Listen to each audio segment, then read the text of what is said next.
Shalom jemaat yang dikasih oleh Tuhan. Salam sejahtera di dalam kasih Tuhan Yesus untuk kita semuanya. Belakangan ini kita cukup prihatin ya dengan konflik yang terjadi antara negara Israel dengan Hamas.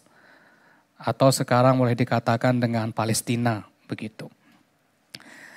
Meskipun ada indikasi ke arah perang yang lebih besar, melibatkan banyak negara, kita berharap tidak sampai seperti itu ya. Jangan sampai seperti itu. Karena Bapak Ibu sekalian, apapun yang terjadi di luar sana, pasti sedikit atau banyak akan berdampak bagi kita. Pasti akan berdampak. Inflasi lah, macam-macam lah. Kita berdoa agar perang ini segera dapat dihentikan. Saya tidak membayangkan Bapak Ibu, saya tidak bisa dapat membayangkan seandainya kita berada di daerah konflik perang. Di daerah konflik perang. Bagaimana kita akan menghadapinya Bapak Ibu sekalian? Di sini kita bergumul mikir pekerjaan aja sudah sulit begitu ya kadangkala. Tapi di tempat lain Bapak Ibu sekalian mereka mikir tempat untuk aman saja itu sudah kesulitan.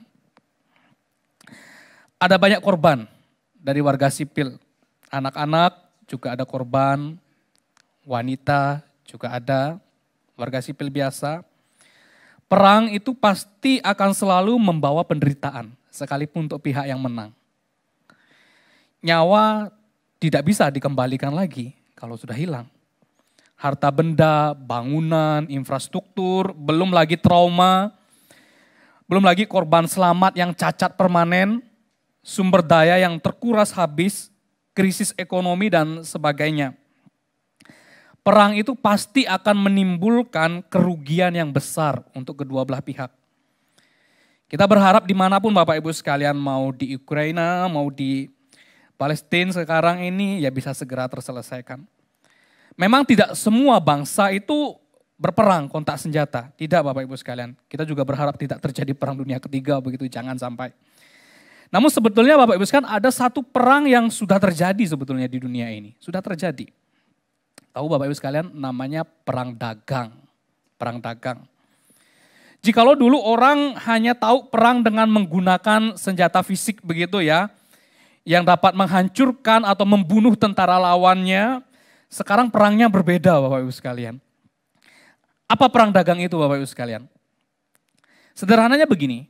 Perang dagang adalah apabila suatu negara itu memberlakukan suatu kebijakan terhadap ekspor impornya yang sekiranya kebijakan itu merugikan atau menghambat negara lain, pihak lain. Nah, kemudian pihak lain, negara lain juga buat kebijakan. Nggak mau kalah Bapak Ibu sekalian. Mereka juga buat kebijakan yang merugikan negara tersebut. Nah itu namanya perang dagang Bapak Ibu sekalian. Contoh ya, contoh. Ini contoh nyata ya. Indonesia melarang ekspor bahan-bahan mentah ke Eropa.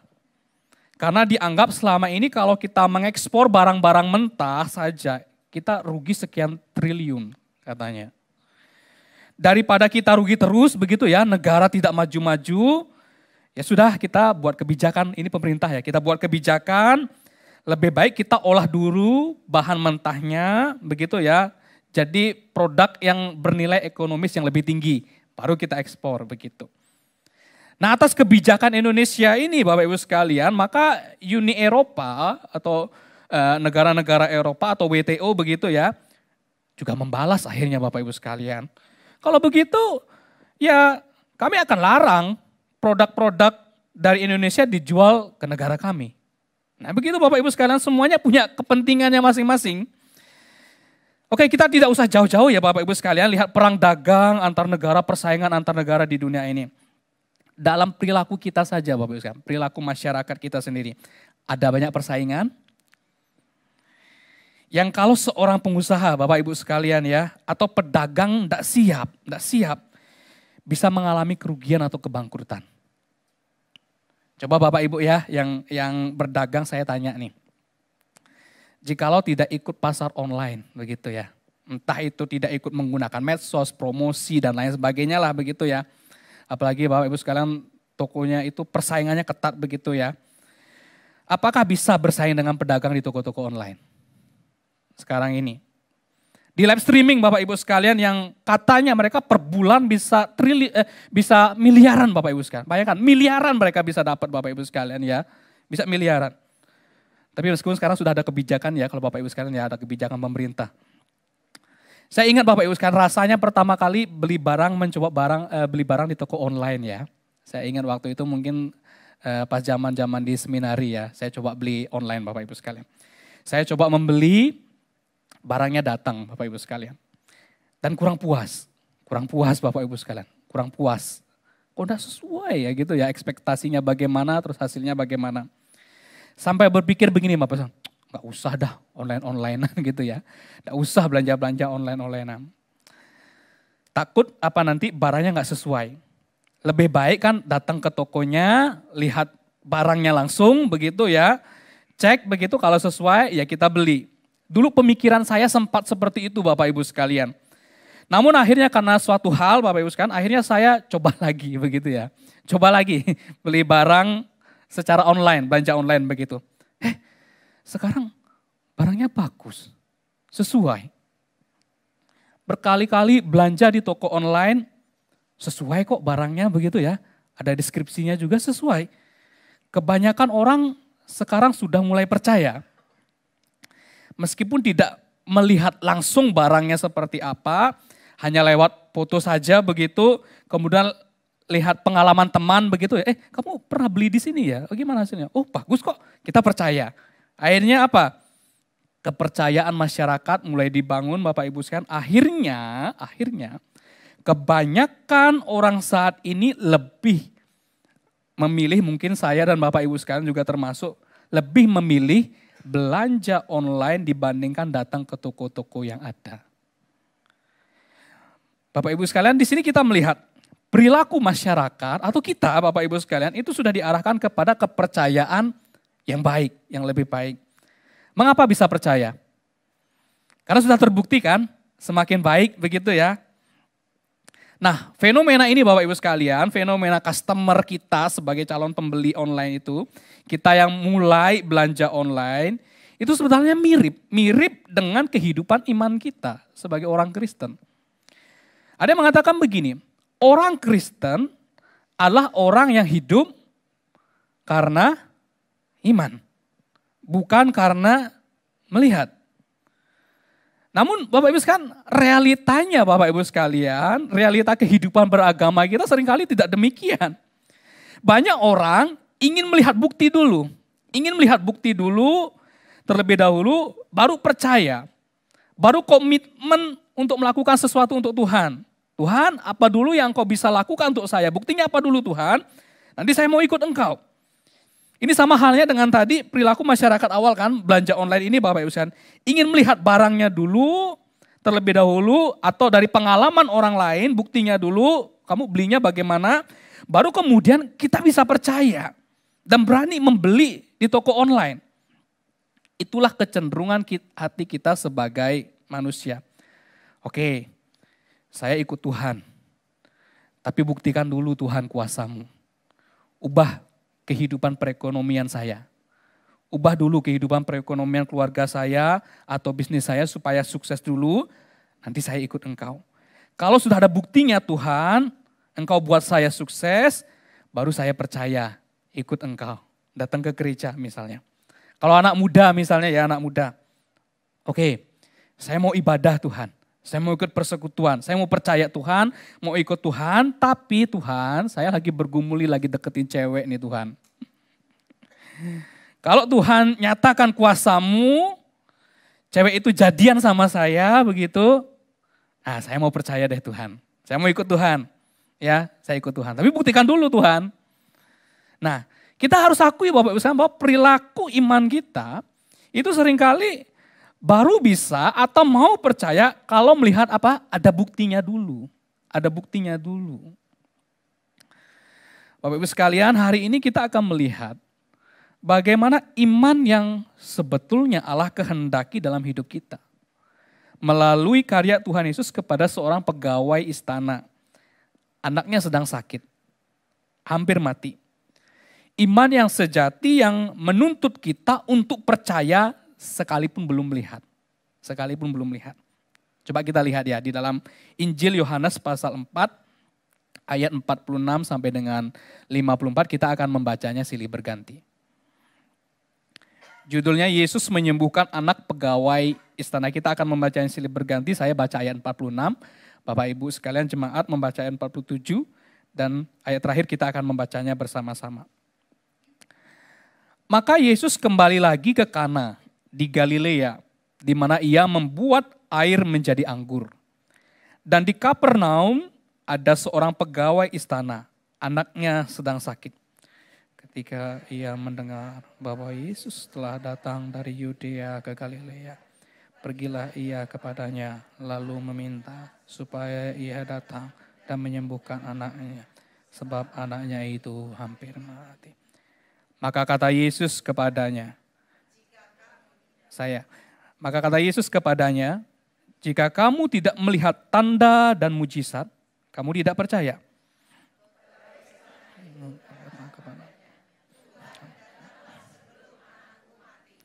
Kata Yesus kepadanya, pergilah, anakmu hidup. Orang itu percaya akan perkataan yang dikatakan Yesus kepadanya, lalu pergi.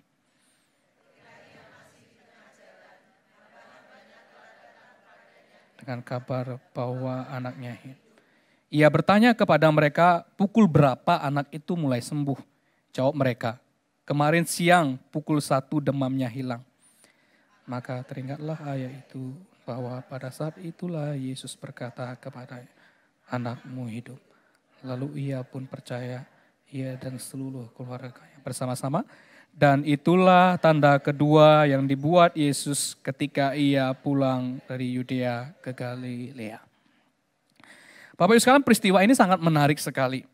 Di ayat 46 sampai dengan ayat 47, Alkitab mengatakan bahwa Yesus kembali lagi ke Kana. Ingat di Kana ada peristiwa mujizat pertama kali dilakukan oleh Tuhan Yesus perjam kawin di Kana. Daerah Galilea, di mana untuk pertama kali Yesus membuat mujizat mengubah air menjadi anggur waktu itu. Nah ternyata di dekat daerah itu ada seorang pegawai istana di mana anaknya sedang sakit, demam yang sangat parah. Dikatakan anak itu hampir mati, jadi sakitnya parah. Ketika anaknya sedang sakit, saya mau tanya, orang tua mana sih yang tidak khawatir, yang tidak berusaha mencari pertolongan untuk kesembuhan anaknya? Bapak Ibu yang jadi orang tua pasti akan mencari pertolongan. Mungkin orang ini sudah berputus asa dan begitu sesak melihat anaknya yang sakit hampir mati. Kemudian dia mendengar, oh Yesus yang dulu membuat mujizat di Kana dekat daerah kita nih, yang mengubah air menjadi anggur ada di Kana, telah datang kembali. Alkitab mengatakan bahwa pegawai istana itu tinggal di Kapernaum, Yesus ada di Kana. Dan ia segera mencari Yesus yang ada di Kana, kurang lebih sejauh 26 km jaraknya antara Kana dengan Kapernaum. Kediri Papar itu ada jemaat kita di Papar itu sekitar 21 atau berapa ya, kilometer ya. Kalau kita katakan untuk ukuran jaraknya, memang tidak terlalu jauh, Ya mungkin untuk ukuran orang zaman itu Bapak Ibu sekalian, mereka membutuhkan perjalanan ya setengah hari untuk sampai atau lebih. Namanya untuk anak Bapak Ibu sekalian, apalagi jarak demikian pasti tidak masalah ya. Tidak masalah Bapak Ibu sekalian. Saya setiap tahun itu berusaha untuk pulang ya, pulang ke Bali. Kenapa? Saya masih punya orang tua begitu ya. Berusaha untuk jenguk bapak saya begitu ya di Bali. Jaraknya dekat ya, tetanggaan gitu ya. Kalau Theo saja dari Taiwan pulang ke Bali, pulang ke Kediri begitu ya. Mosok saya tetanggaan sebelah gak pulang gitu ya, jenguk orang tua. Saya selalu berusaha Bapak Ibu sekalian. Nah, akhirnya Bapak Ibu sekalian, pegawai istana ini bertemu dengan Yesus. Ayat 47, permintaan pegawai istana ini jelas. Ia ingin apa? Mengajak Yesus untuk datang. Ayo Tuhan Guru datang ke Kapernaum, melihat anaknya dan sekiranya engkau juga berkenan menyembuhkan anaknya itu. Artinya Bapak Ibu sekalian, pegawai ini ia percaya bahwa Yesus pasti bisa menyembuhkan anaknya yang sedang kritis, tapi Yesus harus datang. Harus datang ke Kapernaum. Dalam gambaran iman pegawai istana ini, ia meyakini Yesus bisa menyembuhkan, tapi Yesus wajib hadir di sana. Ya, Yesus wajib hadir di sana. Dengan kata lain Bapak Ibu sekalian, orang ini secara tidak langsung sedang membatasi sebetulnya, membatasi kuasa Tuhan. Orang ini adalah orang Yahudi. Dan kecenderungan iman orang Yahudi itu adalah ada tanda dulu, baru percaya. Itu kecenderungannya. Mungkin kita juga sama. Ada tanda dulu, baru percaya. Itulah sebabnya Tuhan Yesus katakan di ayat 48 begini. Kalau kamu tidak melihat tanda, maka atau mujizat, dalam bahasa aslinya itu, maka sekali-kali kamu tidak bakal percaya. Imannya memang tahu Bapak Ibu sekalian. Tahu. Yesus itu sanggup menyembuhkan. Tapi bagaimana mungkin Yesus itu bisa menyembuhkan kalau Yesus tidak datang ke rumah saya. Melihat anak saya dan berbuat sesuatu lah di sana. Bagaimana mungkin? Jadi sebetulnya Bapak Ibu sekalian, bagaimana iman pegawai istana ini? Iman pegawai istana ini adalah tahu. Tahu Yesus bisa menyembuhkan, akan tetapi ada tetapinya Bapak Ibu sekalian. Yaitu Yesus bisa menyembuhkan, syaratnya apa? Kalau Yesus datang ke rumahnya, bertemu dengan anaknya, terus berbuat mujizat apa begitu di sana, dan anaknya akan sembuh. Pegawai istana ini minta kepada Tuhan Yesus, Tuhan datanglah sebelum anakku mati. Akan tetapi jawaban Tuhan Yesus itu begini Bapak Ibu, seolah-olah di ayat 50 itu begini. Aku tidak akan datang. Aku tidak akan datang, namun pergilah, anakmu sembuh. Aku tidak akan datang. Namun pergilah pulang, anakmu sembuh. Tuhan Yesus tidak memberikan tanda ajaib kepada orang ini. Tuhan Yesus juga tidak datang. Sesuai permintaan orang ini, Tuhan Yesus hanya memberikan janji firman-Nya. Pergilah, anakmu sembuh. Bapak Ibu sekalian, saya ingin tanya. Kalau kita, saya dan Bapak Ibu sekalian jadi pegawai istana ini, bagaimana perasaan kita, sikap kita? Loh saya cukup jauh loh datang ke sini. Tahu-tahu, ya saya tahu Yesus bisa membuat mujizat, engkau bisa membuat mujizat guru. Maka engkau pasti bisa menyembuhkan anak saya yang sedang sakit keras. Namun ketika saya datang ke sini, Tuhan malah menegur iman saya. Yang seringkali mau percaya kalau ada tandanya dulu. Oke, saya tidak marah, saya tidak tersinggung. Saya minta dengan kerendahan hati untuk Tuhan bisa datang ke rumah saya di Kapernaum, melihat anak saya yang sedang sakit, terus berbuat sesuatu mujizat di sana, dan anak saya akan sembuh. Ini gambaran harapan dari orang itu kan. Namun setelah bertemu dengan Tuhan Yesus, hal terduga terjadi. Tuhan juga tidak mau datang ke rumah saya. Tuhan hanya memberikan janji firman-Nya, pergilah, anakmu sembuh. Saya mau tanya Bapak Ibu sekalian, kalau kita jadi orang ini, apakah kita akan percaya atau tidak? Jangan lihat ceritanya ya. Bapak Ibu sekalian, coba kita jadi pegawai istana itu bagaimana? Mungkin ada gejolak ya, gejolak. Bisa iya, bisa tidak. Ya bagaimana ya, saya datang justru Tuhan menegur saya. Tapi itu oke lah begitu. Saya minta Tuhan datang sebelum anak saya mati. Tuhan tidak mau datang. Tidak ada tanda ajaib. Hanya sekali lagi Tuhan minta saya percaya akan janji firman-Nya. Pergilah, anakmu sembuh. Jujur Bapak Ibu sekalian, kalau respon Tuhan seperti itu, mungkin kita bisa kecewa, benar? Saya datang minta tolong, kenapa malah diceramahi dulu, gitu ya. Kita mungkin akan meragukannya. Namun kita belajar dari iman pegawai istana ini. Ayat 50b itu dikatakan begini. Orang itu percaya kepada perkataan firman yang dikatakan oleh Yesus kepadanya.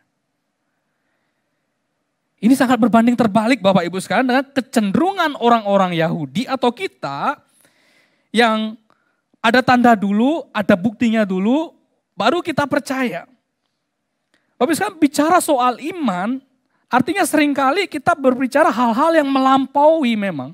Melampaui akal kita, melampaui usaha kita. Bapak Ibu sekalian kalau dalam hidup atau dalam pelayanan, tidak punya atau tidak pernah belajar untuk punya iman yang demikian, maka sulit berkembang. Sulit untuk berani melangkah. Saya cukup sering Bapak Ibu sekalian berdiskusi atau sharing dengan ketua majelis kita ya, Dr. Novian. Beliau hadir di sini. Oh, sebelah ya. Nah, pemikiran kita sejalan Bapak Ibu sekalian dalam pelayanan, khususnya soal penjangkauan, penginjilan, misi. Saya sering berdiskusi dengan beliau. Ada banyak hal di benak saya Bapak Ibu sekalian, ketika memikirkan sebuah terobosan pelayanan yang baru untuk perkembangan gereja kita dan pekerjaan Tuhan, saya pikir apa bisa ya? Apa bisa ya?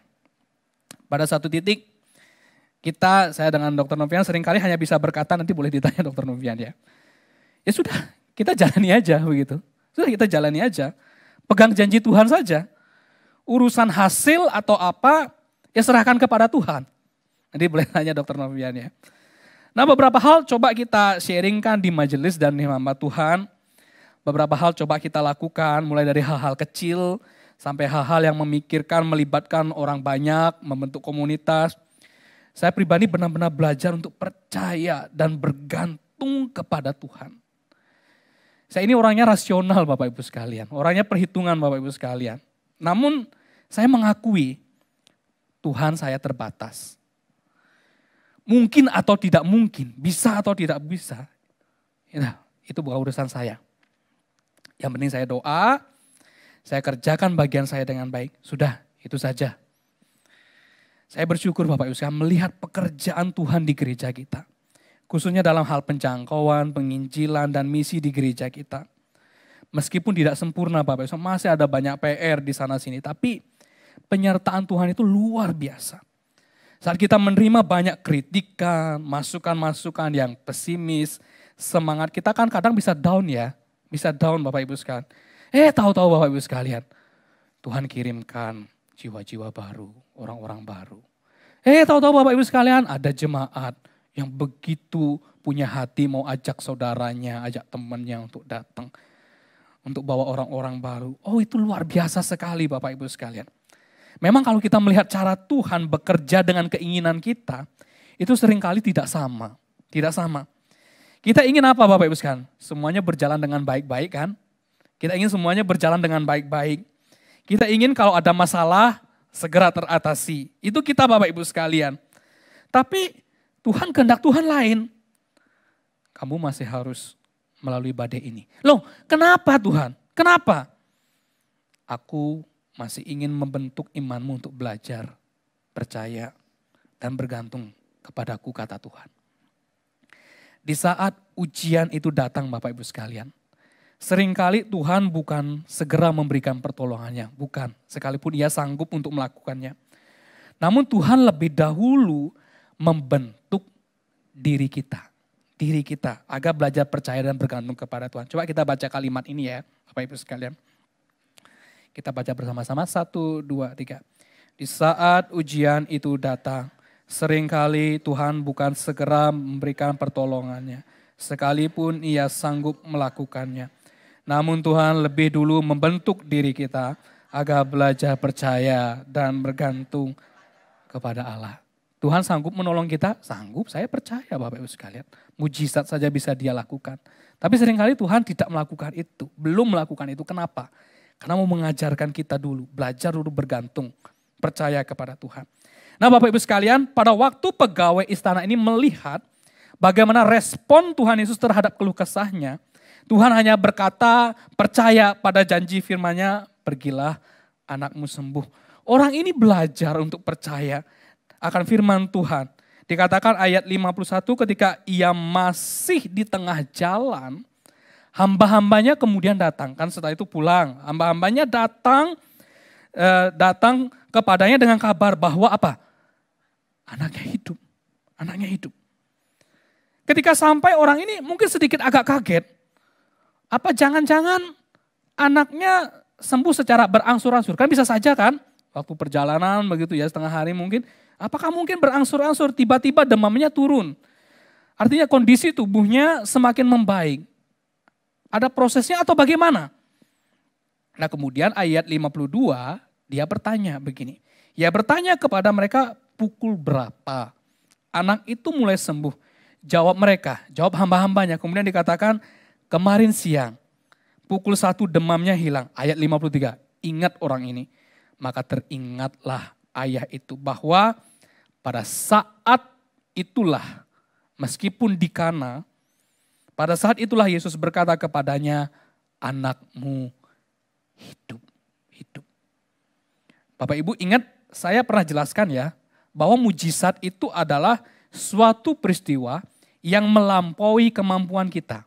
Atau hukum alam yang berlaku. Dan biasanya apa? Terjadi seketika. Seketika ya, itu namanya mujizat Bapak Ibu sekalian. Anak ini sembuh tepat. Pada waktu Tuhan Yesus berkata apa? Pergilah, anakmu sembuh. Seketika terjadi meskipun apa? Tempatnya berbeda kan? Mereka waktu itu di Kana ketemu Tuhan Yesus, anaknya sakit di Kapernaum. Tapi waktunya seketika. Namun perkataan firman yang Tuhan Yesus ucapkan itu berkuasa. Berkuasa.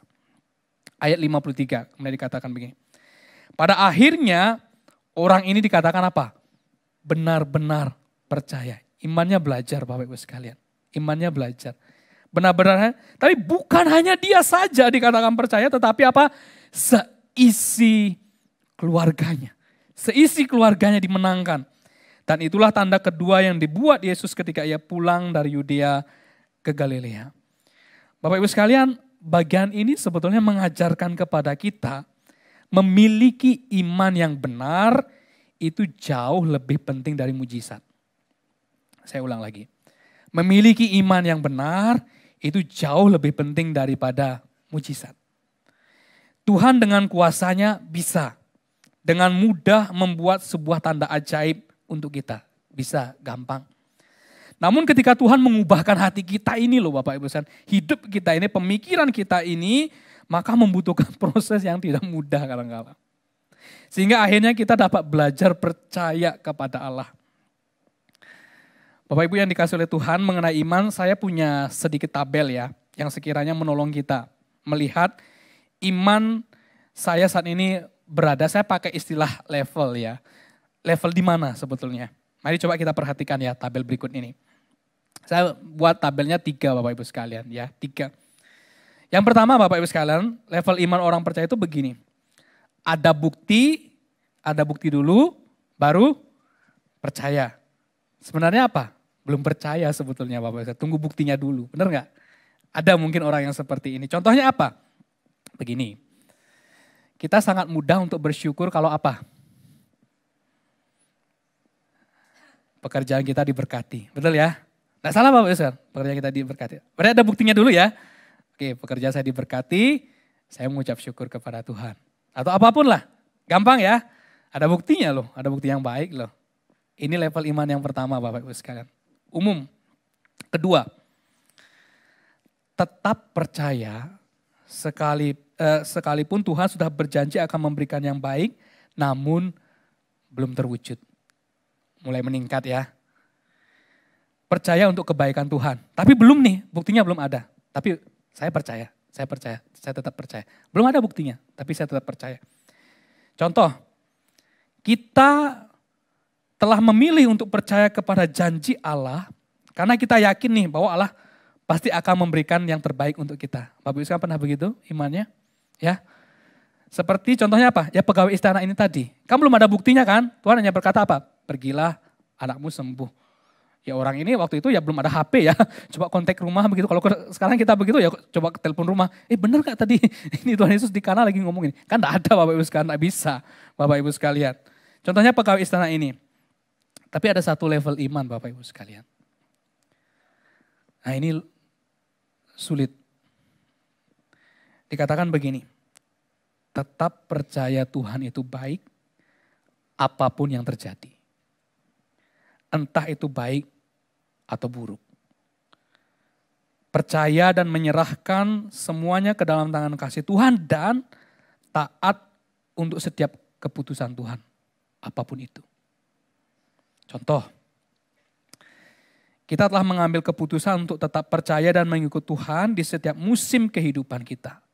Entah pada waktu sakit, bangkrut, ditinggalkan, dan lain sebagainya. Mudah? Tidak mudah seringkali Bapak Ibu sekalian. Level yang ketiga ini. Contohnya siapa? Ayub misalnya dalam Alkitab. Contohnya siapa? Sadrak, Mesak, dan Abednego. Kisah Ayub kita tahulah. Ayub semua hartanya habis sudah Bapak Ibu. Menyenangkan bagi dia? Pasti tidak. Anaknya mati. Semua. Menyenangkan, sangat bersedih hati pasti. Belum lagi orang yang paling dekat dengan dia, istrinya. Maka dengerin kata Pak Daniel ya, jadi istri-istri tidak boleh terlalu cerewet kata Pak Daniel ya. Istrinya Ayub kemudian menyalahi Ayub begitu ya. Sudah, kamu bertekun terus sama Tuhan, kutuki saja Tuhanmu dan lain sebagainya. Namun dikatakan begini, Ayub pasal 2 ayat 10 ya, saya bacakan untuk kita semua. Ayub mengatakan ini, tetapi jawab Ayub kepadanya, kepada istrinya. Engkau berbicara seperti perempuan gila. Jangan cerewet ya Bapak Ibu sekalian, nanti disebut perempuan gila.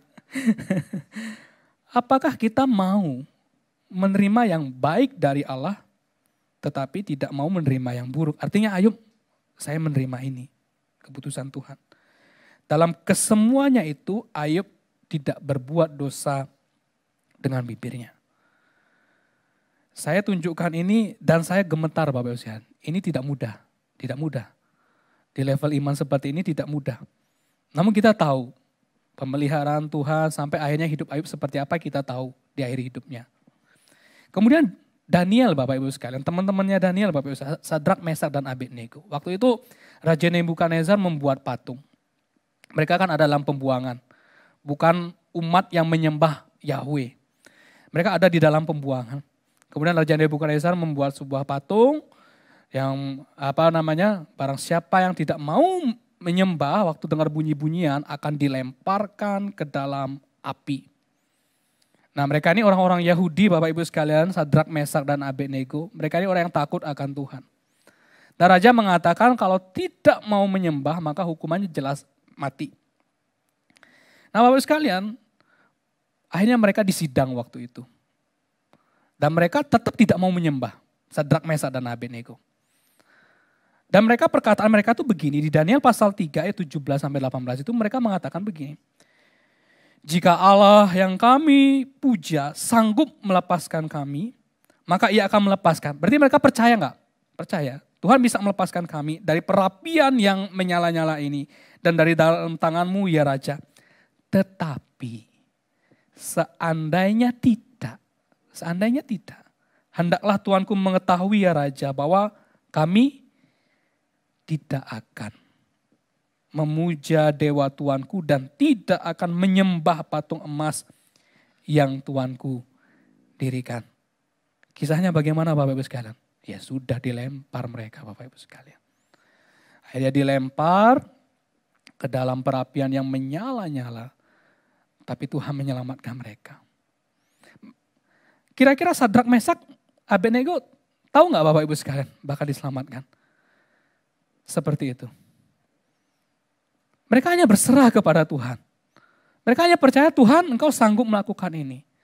Tapi sekalipun tidak Tuhan, sekalipun Tuhan saya tidak menolong ya Raja, saya juga tidak akan menyangkal iman saya. Tapi akhirnya apa? Mereka melihat mujizat Tuhan kan. Mereka melihat mujizat Tuhan. Mereka diselamatkan. Bapak Ibu yang dikasih oleh Tuhan, percaya kepada Allah untuk hal-hal yang belum terlihat dengan pasti dalam hidup itu kadang memang tidak mudah, saya akui. Tidak mudah. Kita akan digencet oleh dunia ini Bapak Ibu sekalian. Dan kecenderungan hati kita untuk apa? Melihat dulu, baru percaya. Padahal Alkitab mengatakan apa? Berbahagialah mereka yang tidak melihat, namun percaya. Firman Tuhan 1 Yohanes 5 ayat 4-5 itu mengatakan begini. Sebab semua yang lahir dari Allah mengalahkan dunia. Dan inilah kemenangan yang mengalahkan dunia. Apa? Iman kita.